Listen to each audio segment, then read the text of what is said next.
want to thank my good colleague from California, Jay Oberto, for putting this press conference together. He is exactly right. It is time for Nancy Pelosi and House Democrats to actually prove it. What they need to actually tell the American people is that what this bill does is it creates more tax breaks for the very wealthy in blue states.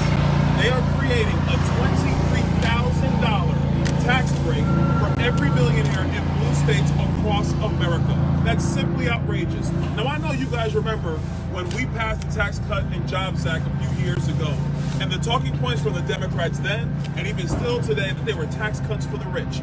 Well, who's doing the tax cuts for the rich now? The tax cuts that they are doing are for the wealthy in blue states. Meanwhile, working class Americans, they'll probably see a tax break of about, I don't know, $15. That is sick. It's insane. But that's what's happening in the nation's capital today.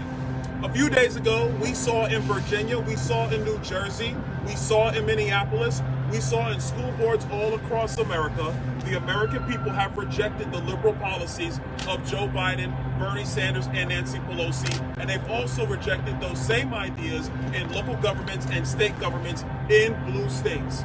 But Nancy Pelosi doesn't care. She's going to try to ram through her agenda no matter what. So right now, they're in the process of actually putting in the worst elements of budget reconciliation back in this bill.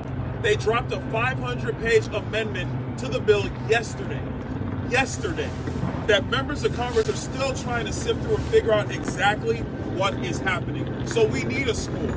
We need to follow the rules. It is time that Washington is responsible with the people's money.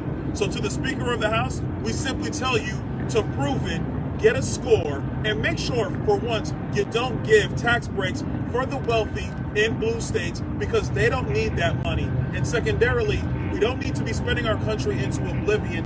We need to be unleashing our economy so all of America's people can thrive and prosper. Thank you so much, Jay, for putting this together. Thank you, Byron. Next up, we have Congressman Gary Loudermilk.